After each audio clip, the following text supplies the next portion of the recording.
This site right here is called spellingcity.com. It is a Web 2.0 educational site in app which allows teachers and parents to generate spelling and vocabulary lists for students to study, play games, and take online assessments. Students are able to work on their spelling, grammar, and vocabulary skills using the features and tools located on this site. To begin with, a teacher or parent sets up an account, creates class groups, and lists which students can access at any time. So you can see right here on my home page, I have several different groups, and then within each of these groups, I have different lists for students to access at any time. Here is a lesson right here that I can go into and say that this is lesson 1 I'm working on. You can see this is a premium account versus a regular free version. There is a free version of Spelling City, which allows students to locate saved spelling lists, work on handwriting sheets, print them out, and access some spelling games.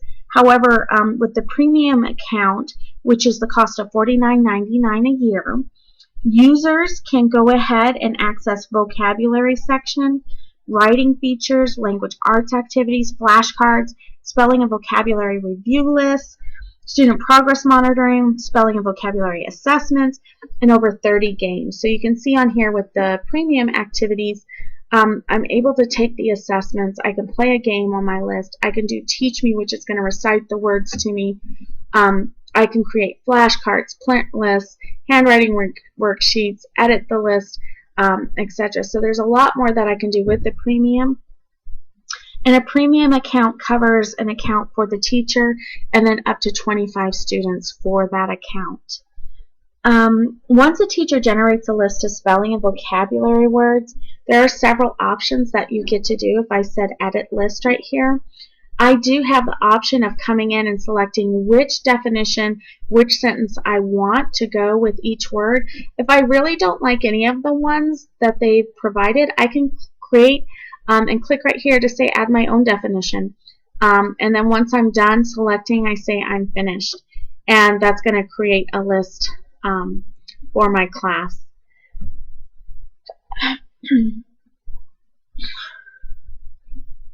So at the beginning of each week, a teacher can go ahead and assign a pretest for students to take on their either a spelling pretest or a vocabulary pretest. You can see right here, if I choose spelling test, I have a choice between a practice test or an actual spelling test.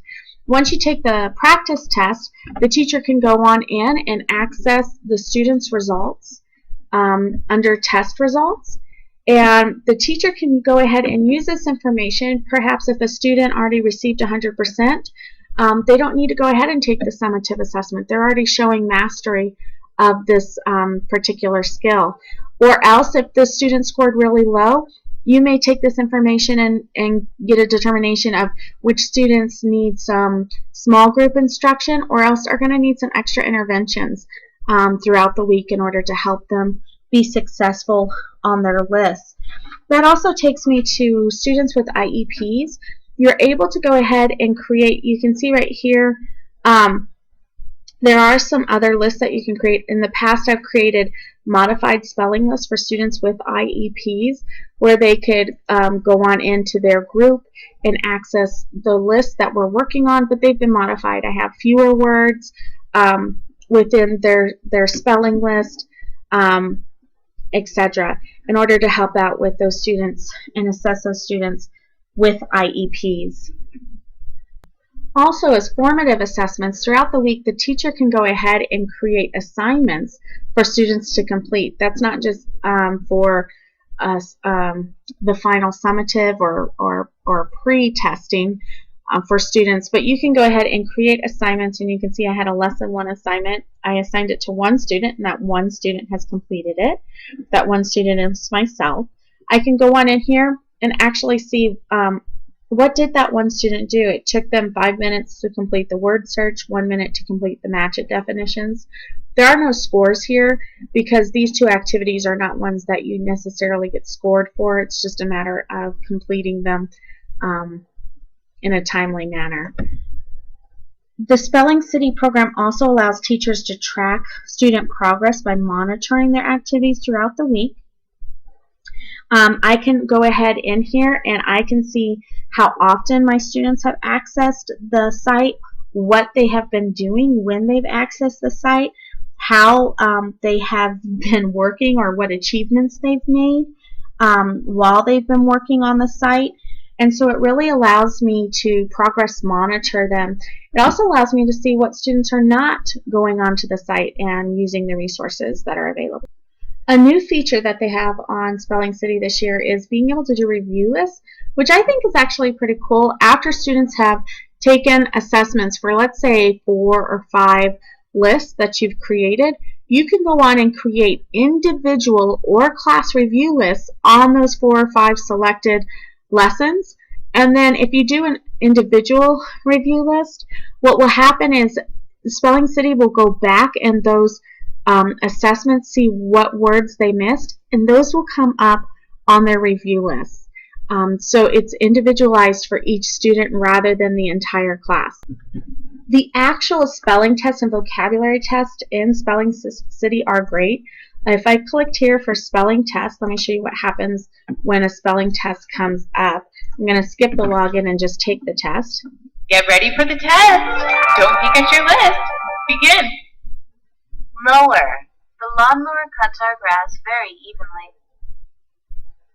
So it is going to say the word and then use the word within the sentence. And again, those are that's the sentence that the teacher decided best fit for the word.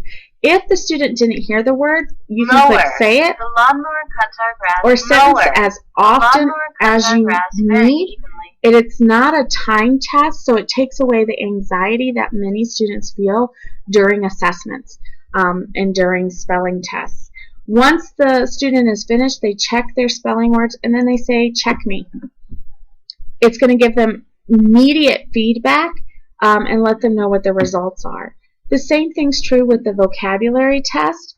So the vocabulary assessment, if I clicked on lesson 1 and said vocabulary test and I chose to do the actual test, and again, it's only going to let the students access the test one time. If there is an issue with the Wi-Fi or something happens, the teacher can go in and reset it so that the student can take the test again. So with the vocabulary, you're going to have the definition, and then you're going to have some choices or options to go ahead and select from. So as that goes through and the student goes next, and again, it's not timed, so the student doesn't need to feel pressure. Matter of fact, they can go back and change their answers. So I'm just selecting things here. I don't even know what I'm looking at. And go ahead and get my results right away. The teacher can go ahead and access the test results. And so I can see here on lesson 1, this particular student scored 100% on both assessments.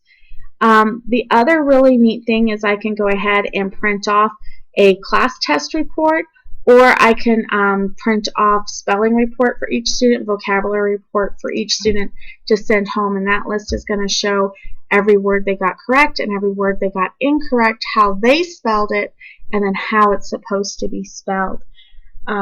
So that's spellingcity.com. I do use it throughout my week and throughout the school year for both spelling and vocabulary words in my ELA time with my students, and my students really seem to enjoy it, and I love it because it allows for progress monitoring. It's wonderful and a wonderful assessment tool, and it just allows me to streamline my time from grading papers to really being able to look at the data and hone in on how I can best help my students.